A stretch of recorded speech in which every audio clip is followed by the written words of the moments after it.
All right, Khan. Shalom, shalom.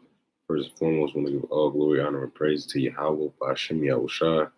Yahweh being the name of the Heavenly Father. Yahweh, so like Yahweh Shah being the name of his only begotten Son, who the world ignorantly calls Jesus Christ. But in the Paleo Hebrew, his name is Yahweh Shah, right? The Savior of the Israelites. Right, Brother Uriah coming at you with something quick through the Spirit, right? Want to give a mighty shalom to all the mighty brothers who hit the highways and the hedges, right? Constantly doing the work of the Lord, abounding, being steadfast, diligent, and on fire. Want to give a strong shalom to the mighty sisters, right? Married and unmarried, right? Married, being submissive to their husbands, right? Being teachers of good things to the children, keeping the household in order, cooking, cleaning, giving wise counsel and guidance to the husbands when at times is needed, right? A mighty shalom to the unmarried sisters that are reserving themselves for the Lord Yahweh Shai, right? Or maybe waiting for the Lord Yahweh Shai, right? To give them their Lord on this earth, right? And to give a mighty shalom, right? To the young children that are being obedient to their parents, right? Learning how to be servants, right? And righteous and mighty Israelites in these last days, right? So this is not going to be a long lesson, right? Lord willing, it's not, because I don't intend for it to be. It's just something through the Spirit, revealed to me by the Lord, and I kind of just run through them things when I get a chance, right? So the name of this class today, right, is Pay Your Vows, right? Because, you got a lot of vows in Israel, right? You have the Nazarite vow, right? A lot of brothers take that, you know what I'm saying? And that's not a light thing. Um, brothers make vows throughout the scriptures. Brothers making vows even in this very same day. They may vow to the Lord, like, hey, Lord, if you give me such and such, such, I'll put away this, or I'll put away this, right? If I'm, you know, it's just a vow is a vow, right? And that's what we're going to touch on today, right? So let's go ahead and get in this thing. We'll start in the book of Numbers, chapter 30, and verse 1, right? Just like, hold on real quick.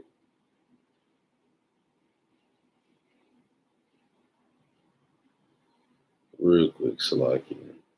Let me do a quick check before I continue on. Just making sure everything working through the Spirit. Okay, all praise. All right. So let's get back in this thing. The book of Numbers, chapter 30, and verse 1. And Moses spake unto the heads of the tribes concerning the children of Israel. Right? So the Bible always has a context of who is being spoken to. Right? Not one time ever in the scripture are you going to find that the Bible is being addressed into another nation that's not the children of Israel, unless it's a prophecy about their destruction, right? Because we can find in Ezekiel chapter 35 that the Lord told Ezekiel to go prophesy the destruction to Esau, right? So we can find those things, right? But the address of the scriptures, right? It's like a giant letter. The address, right, is going to the receiver, which would be the Israelites, right? So Numbers 30 and 1. And Moses spake unto the heads of the tribes concerning the children of Israel. So these things concern the children of Israel, you blacks, Hispanics, and Native Americans, so-called. This is the thing which the Lord hath commanded. If a man vow a vow unto the Lord, or swear an oath to bind his soul, right? So it said if a man vow a vow to the Lord or swear an oath to bind his soul, a lot of times our people ignorantly swear oaths that bind their souls. So like, right, a lot of times our people do these things ignorantly. And what do I mean by that? Somebody saying, oh yeah, well, on my mama. Oh yeah, well, on my soul. You hear Jake say that a lot of times. On my soul, on my soul. You just hear it so often. And, Jake don't really have a regard to what we're saying. They're just saying it because it's been we've been indoctrinated to say these things, and it's just been passed down from generation to generation, right? Hey, and if you can see through the spirit, right, that's, kind of passing down the curse, right? Matter of fact, real quick, let me get this in Job chapter 14, because that naturally we pass down the curse, right, through our ignorance, right? Job chapter 14 and verse 1. It says, man that is born of a woman is a few days and full of trouble. So it said, we're man that's born of a woman, we're a few days and we already born of trouble. Meaning what? We're born into the curses of Deuteronomy, the 28th chapter. Why? Because our forefathers' disobedience. Why? Because we constantly make the same mistakes, falling into the same snares and traps that are set up by these nations to cause us to fall into sin, right? So it's high time to awake out of sleep and to be cautious and visual of these things, all right? So Numbers chapter 30 verse 2. If a man vow a vow unto the Lord, or swear an oath to bind his soul with a bond, he shall not break his word. He shall do according to all that proceeded out of his mouth. So it says what? He shall not break his word.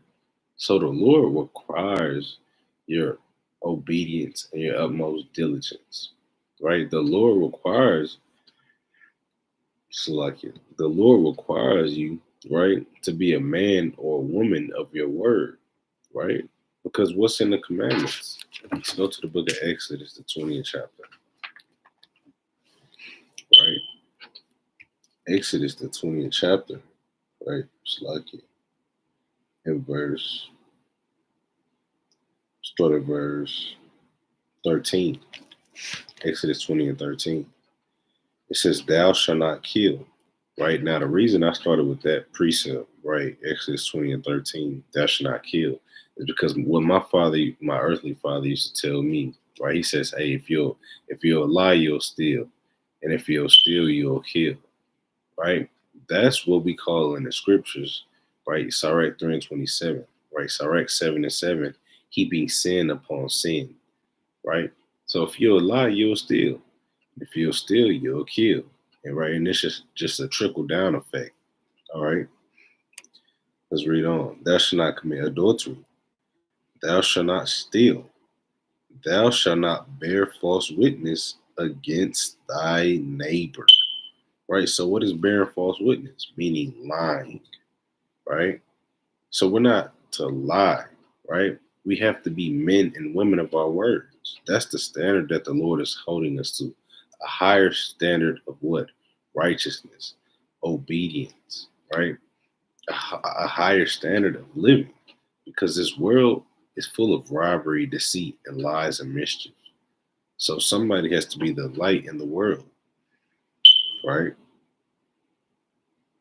I think I had some more on that, right? No, that's all I want, right? So let's get an example of this. Let's go to Exodus, right? The 22nd chapter, right? Exodus chapter 22 and verse 26. I started 25, actually. Exodus chapter 22 and verse 25. It says, if thou lend money to any of my people that is poor by thee, thou shalt not be to him as an usurer, neither shalt thou lay upon him usury. Salaki, meaning what? You can't be a tax collector in this truth, right? Verse 26, here's the point. If thou at all take thy neighbor's raiment to pledge, meaning what? You borrow somebody's clothes, right? Thou shalt deliver it unto him by that the sun goeth down, meaning what? You can't keep somebody else's stuff. You can't kind of try to, lie and be like, hey, no, I got this, it's mine, right? You got to be honest and be like, hey, I'm going to return this at this appointed time, because that's what the Lord, right, requires. Right? The Lord said, hey, I got to give it to you by sundown. Okay, I'm going to give it to you by sundown. Right? Verse 27. For that is his covering only. It is his raiment for his skin. Wherein shall he sleep? And it shall come to pass when he crieth unto me that I will hear. For I am gracious, meaning what? He's going to cry unto the Lord because, hey, if you're not dealing rightfully, right, in His truth, right, if you're not delivering that which is His, being honest, ultimately, He's going to cry unto the Lord, and the Lord going to revenge him. All right. Shalom, everybody hopping in this thing. All right, so let's go back to Numbers chapter 30, right, in verse 3. It's lucky verse 2, right? So if a man vow a vow unto the Lord, or swear an oath to buy his soul with a bond, he shall not break his word, right? So why did the Lord say that? He should not break his word. Because if you'll break your word to the Lord, you'll break your word to anybody, all right? And then boom, now the Lord can't trust you, right?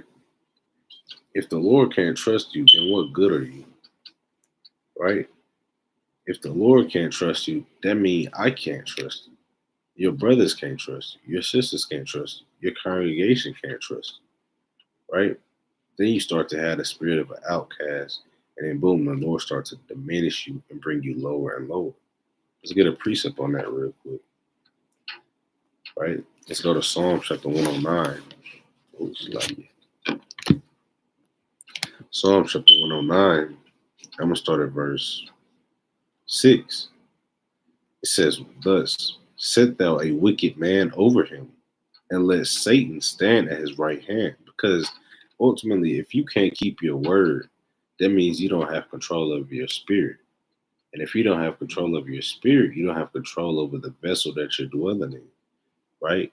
So Satan, the Lord have set Satan over you, right? And when the Lord says Satan over you, look at Judas Iscariot, right? The Lord says Satan over him. And he what? Hung himself, right? Look at the examples that we have in the Maccabees, right? Jonathan, right? The one who he wanted to be a priest so bad that he was going to give up his own people, right? Look at Nabal, how he spoke to the Lord's anointed, right? Look at Saul, right? It's just it's a plethora, right, of examples, right? But when you're not dealing rightfully, right, and justly through the Spirit, right, the Lord going to send Satan over you, all right? So it says what? Let Satan stand at his right hand. When he shall be judged, let him be condemned, and let his prayer become sin. So if you're not dealing righteously, right, the Lord said what? Your prayer could become a sin, right? Meaning the Lord's not going to accept it. Verse 8, let his days be few, and let another take his office. Meaning what? The Lord could easily overthrow you and bring somebody else up. For example, King Saul and King David, right? The Lord took the spirit from King Saul, he put it on King David, right? So that's all I wanted out of that, Psalms 109. All right, so let's get some more precepts dealing on what? Fulfilling your oaths. Let's go to Psalm chapter 116, right, in verse, I'm going to start at 17. And it reads thus, I will offer to thee the sacrifice of thanksgiving, and will call upon the name of the Lord. Verse 18, I will pay my vows unto the Lord, now in the presence of all his people. So King David said, what? I'm going to pay my vows unto the Lord in the presence of his people. Because what? King David, right? It was commanded of the kings of Israel that they had to read the law according to Deuteronomy chapter 17, right? So King David is putting us on game. He said, hey, you got to pay them vows, man, right? You have to pay your vows, lest the Lord overthrow you and destroy you, right? If you speak something, right, best believe the angels recorded it and it's being shown to the Lord. The Lord knows of everything that you speak, right? So that's why the Lord Yahweh Shah said this. Let's go to the book of Matthew, the 5th chapter. If you know that you're an untruthful person, or you might struggle with holding integrity in what you speak, right? Then you gotta gird yourself up, right? Let's go to Matthew chapter 5 and verse started at 33. My baby up, man. It's too early for all that. Right? Anyway, Matthew chapter 5, verse 33. It says, "Again, ye have heard that it hath been said by them of old time, Thou shalt not forswear thyself, but shalt perform unto the Lord thine oaths." Right? The same thing that we read in what? Numbers chapter 30, right? Verse 34. "But I say unto you, swear not at all, neither by heaven, for it is God's throne, nor by the earth, for it is his footstool, Shalakim, neither by Jerusalem, for it is the city of the great king." Verse 36. "Neither shalt thou swear by thy head, because thou canst not make one hair white or black." Right? But here's the point, verse 37. "But let your communication be yea, yea, nay, nay." So Christ, Yahweh Shai is saying what? That what you speak, let it be plain upon tables. Let your yea be yea and let your nay be nay. Right? You don't have to go about making oaths and vows. You don't have to do that. Because what? Ultimately, hey, if you're not truthful to those things, right, holding integrity and actually fulfilling your oaths, then what? The Lord going to hold you accountable. Right? Verse 37. "But let your communication be yea, yea, nay, nay. For whatsoever is more than these cometh of evil." Meaning what? Out of pride, you speaking these things. Right? So let's get another one. Let's go to Matthew, the 12th chapter. All right. Matthew chapter 12, the classic, verse 36. "But I say unto you, that every idle word that men shall speak, they shall give account thereof in the day of judgment." So every single word that we speak in this earth, right, the Lord recording it, and we have to be held accountable for those things. Right? Let's read on, verse 37. "For by thy words thou shalt be justified." So if you make an oath unto the Lord, saying, "Lord, if you deliver me from this or that, I'm going to do X, Y, and Z," right? And you actually, if then the Lord delivers you, which he will, right? And you do what you said you was going to do, it said what? By your words, you should be justified. Meaning the Lord going to have respect unto you, right? Let's read on. "And by thy words, thou shalt be condemned." Meaning what? If you say, "Lord, if you deliver me from X, Y, and Z, I'm going to do thus and thus." The Lord delivers you, but you don't do thus and thus, the Lord not going to have respect unto you, and he'll destroy you, right? At least you repent, right? So you have to be mindful, right, of the things which you speak. That's why the scriptures say what? You have to set a scourge over your mouth, right? You have to set a scourge over your mouth, right? So 1 second, let me pull that precept up. Since Iraq, I believe. I wish I had the ability to share my screen. This is a pretty old computer. So we just gotta make it do what it do. Right, Sirach chapter 23. I'm gonna start at verse 2. Right? Straight to the point. It says, "Who will set scourges over my thoughts?" Right? That's a serious question. Who's gonna set scourges over my thoughts? Right? You have to have somebody to set, and when I say somebody, I mean the Lord. Right? You have to have the Lord to set scourges over your thoughts. Meaning what? To kind of separate the good from the bad, right? Had the evil thoughts far over there and had the righteous thoughts all within your mind, right?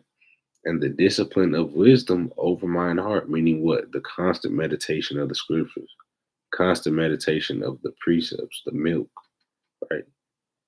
That they spare me not for my ignorances, and it passed not by my sins.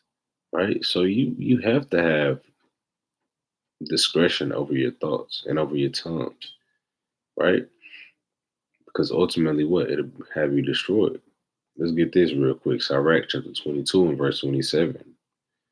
It says, who shall set a watch before my mouth and a seal of wisdom upon my lips? So when you speak, you should speak wisdom, right? Nowadays, right, people just talk just to talk, right? People will literally come up, right? It'll be quiet in a room, right? And somebody will just say the most random, most weirdest things, right? All for the sake of conversation, a conversation starter, right? But when we speak, we should be speaking of wisdom, right? That's what we should be occupied in. If you're going to speak, right, you're going to speak the oracles of God. And I'm not saying be over righteous. The only thing you're going to talk about is the scriptures. But I really do. When I say I genuinely mean this, people will literally just say anything these days.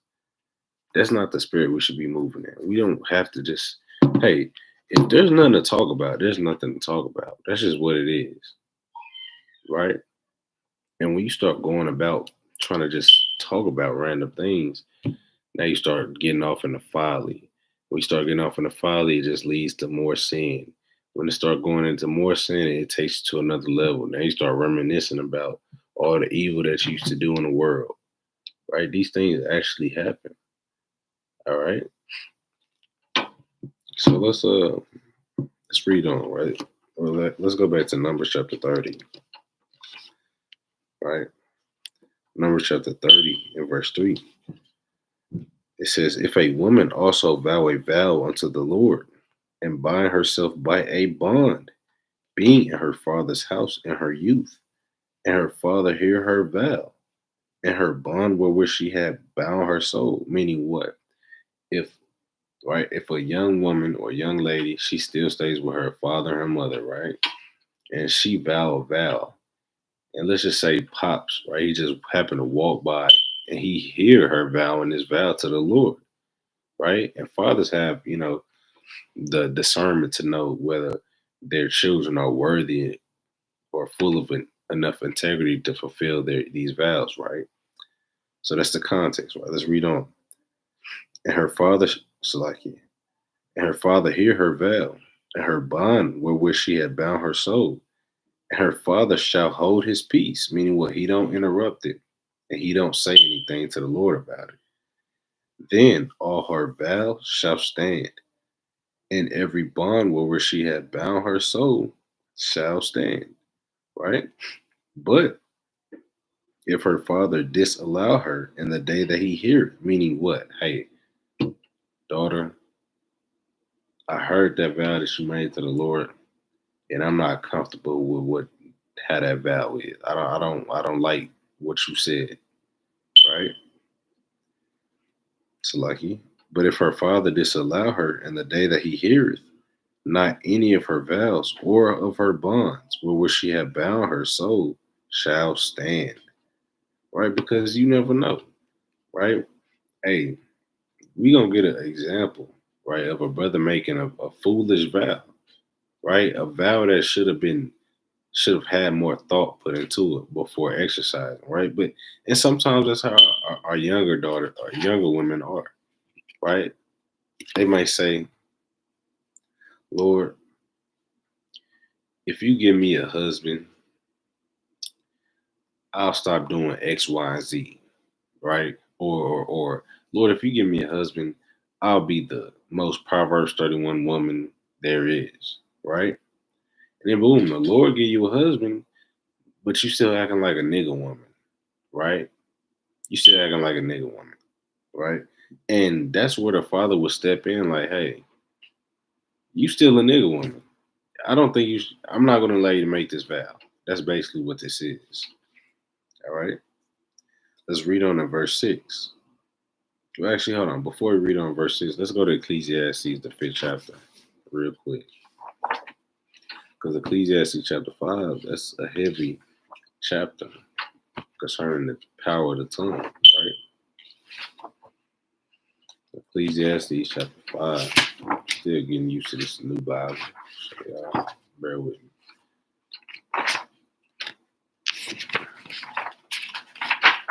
All right, here we go.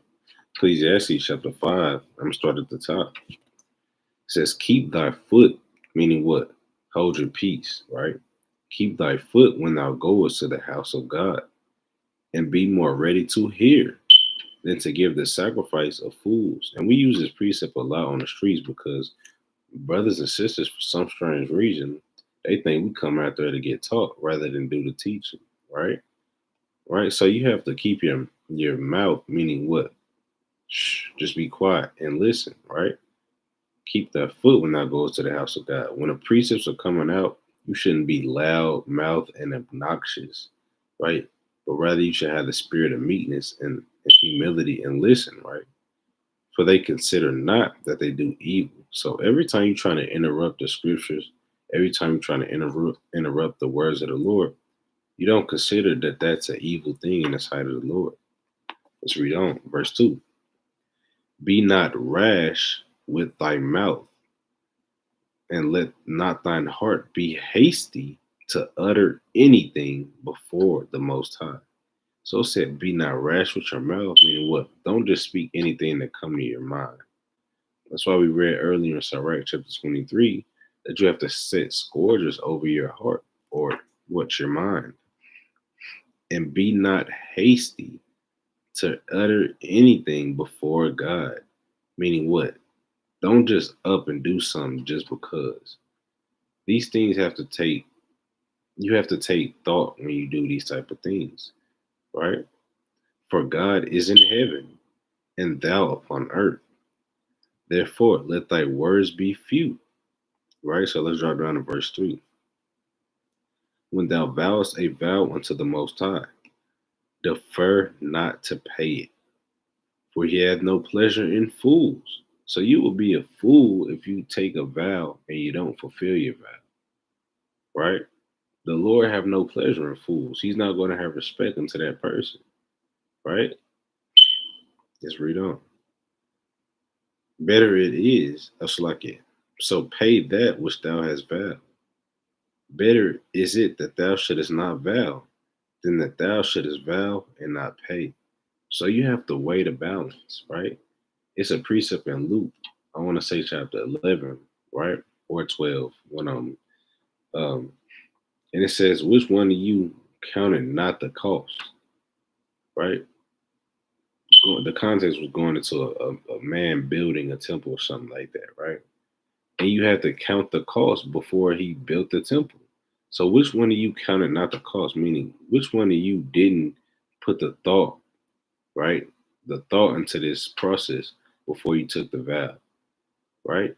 Hey, people might say, hey, I vow to never eat pork again.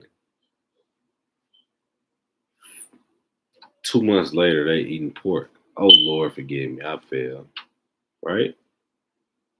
If you're doing that, that means you're not counting the cost and walking in the fear of the Lord, right? So keep that in mind, because better is it that thou shouldest not vow, meaning what? Like Christ said, don't vow, right? Then that thou shouldest vow and not pay. Suffer not thy mouth to cause thy flesh to sin, right? Don't be so caught up in the moment that you be like, Lord, I'm gonna do this if you do this for me, and then you just never do it, right? Just out of desperation, right? Don't let your mouth lead you to sin. And on another level, right? This for you brothers, right? Shalom, everybody hopping in this thing, right? This for you brothers, you sisters too, right? But mainly for the brothers, right? It said what? Suffer not thy mouth to cause thy flesh to sin, right? Brothers, you out here in the world, right? You might not be married. You talking to these sisters that's not in this truth, right? Don't let your mouth cause your flesh to sin. Don't be out here trying to spit some game to a woman who you know is only about one thing. All right. Because what? That's gonna cause your flesh to suffer and sin. Right? Y'all know what I'm talking about. Right? So let's read on. Neither say thou before the angel, that it was an error. Wherefore should God be angry at thy voice? Meaning what? Hey, if you breaking your vows, man, the Lord will be angry at the sound of your voice, man. And ultimately what? Kill you, right? And destroy the work of thine hand. Right? So that's all I wanted out of that. Right? So we have to be mindful of our vows, man. And we have to defer not to pay them. Right? So let's go back to Numbers chapter 30 and verse 6. It says, and if she had at all an husband when she vowed or uttered out of her lips, wherewith she bound her soul, and her husband heard it, right? So this for the wives right here. Wives, right? Oh, Sluggy, Sister Genesis. Yeah, go ahead. You can ask a question. Yeah, just put it in the chat. I'm going to keep reading real quick, though. Right? It says, and her husband heard it and held his peace at her. And the day that he heard it, then her vow shall stand, and her bonds wherewith she bound her soul shall stand. Meaning what? The Lord have given power to husbands, right? If a husband hear his wife make a vow, he has the power to disallow that. And on another level, right? Let's just say, Lord forbid, a man and his wife is arguing, right? And the woman, the wife, she just saying all types of stuff out of the spirit, right? Hey, on another level, the husband has the power to be the mediator between the wife and the Lord, and kind of tell the Lord, hey, Lord, I disallow that. I disallow that. I know she's just talking trash. She's just talking crazy. Lord, I disallow that. Right? That's the type of power that the Lord had given us over these things. Right? But let's read on. Verse 8. But if her husband disallowed her on the day that he heard it, then he shall make her vow which she vowed, and that which she uttered with her lips, wherewith she bound her soul, of none effect, and the Lord shall forgive her. Right? What was the sin Eve took part in at the beginning? That's a different topic for a different day. Uh, Ultimately, it's going into idolatry, right? But that's a good question. You know what I'm saying? We can get into that on another day. Matter of fact, I might even go into that next, just because you just put that on my spirit, right? But just to keep it short, it was idolatry, right? Is there a difference if I say I'm going to do X, Y, Z? If I say I vow to do X, Y, Z? That's because it's okay to change our minds if something comes up. Just asking. All right, so yeah, it's a difference. It's just because when it's let's I'm gonna read that Numbers 30 and 2 from the top, because a vow is what you vow to the Lord versus you just saying, hey, okay, you making it up in your mind, I'm gonna do this today, but something might come up and you might change your mind, right? Versus you actually committing something towards the Lord, right? So Numbers chapter 30 and verse 2. If a man vow a vow unto the Lord, or swear an oath to bind his soul with a bond, he shall not break his word. So the point is what? Vowing the vow or swearing an oath to the Lord, not just some random events that you might do today, right? So I want to go ahead and get this example real quick. Then we're going to close out through the spirit. Let's go to Judges, the 11th chapter, right? I'm going to hop around, but I want to get straight to the point. Judges chapter 11 and verse,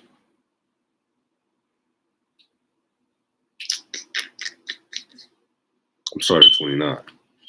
Judges chapter 11, verse 29. Then the Spirit of the Lord came upon Jephthah, and he passed over Gilead and Manasseh, and passed over Mizpeh of Gilead. And from Mizpeh of Gilead he passed over unto the children of Ammon. And Jephthah vowed a vow unto the Lord.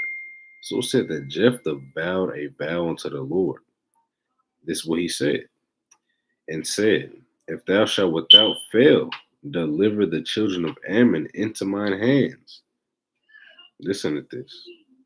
Then it shall be that whatsoever cometh forth of the doors of my house to meet me. So he said, anything whatsoever that come forth out of the doors of my house to meet me, right? When I return in peace from the children of Ammon, shall surely, he said, surely, man, be the Lord's, and I will offer it up for a burnt offering.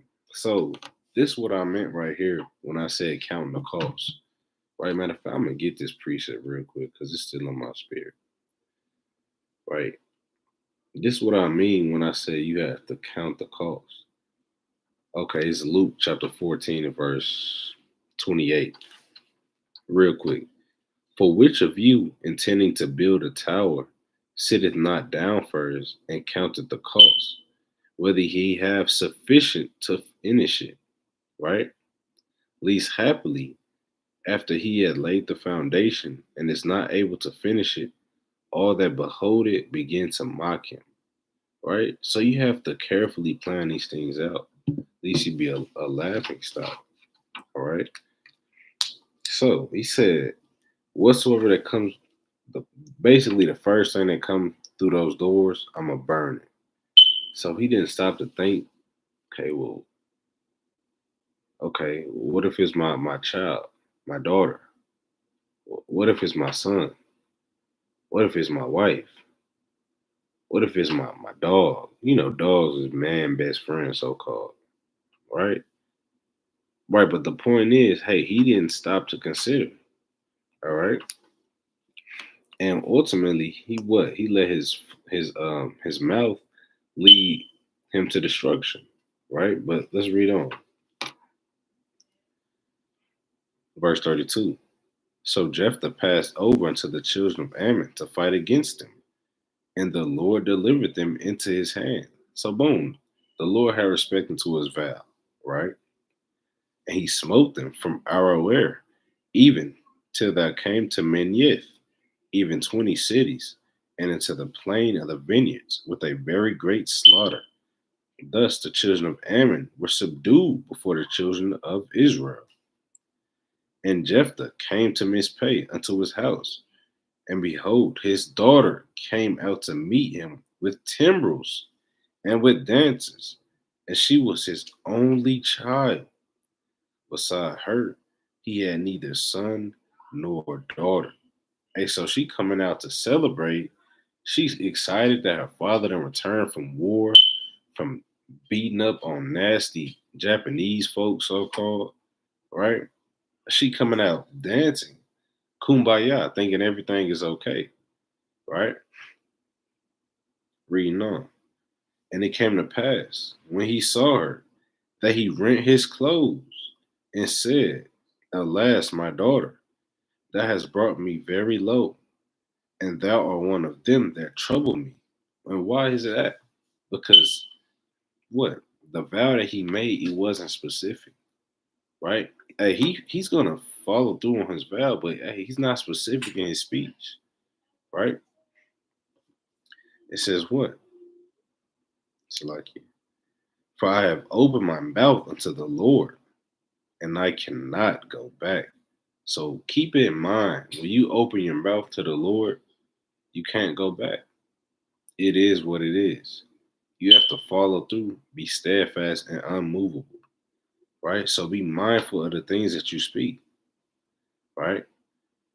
And I'm not gonna read the rest of that. Y'all can go read it, just catch up on it, right? I'm gonna go ahead and close out through the spirit, right? Let everybody get their day started. So Lord willing, this was an edifying class, right? Lord willing, it kind of motivates brothers and sisters, just to be mindful of the things that we speak, because at the end of the day, we all gonna be held accountable, right, for what we speak and for what we do, right? So Lord willing, this was edifying. Soldier Ryan coming at you with another quick something through the spirit, right? We're approaching the Shabbat soon. Y'all keep holding it down, right? Keep seeking the Lord's face. Keep turning away from sin in these last days. We're approaching the Lord's Passover. Constantly pray and fast for one another. right? And pray that we don't get sifted out, that we continue to be able to serve the Lord and grow through the Spirit, right? So I bid everybody a mighty shalom. Shalom.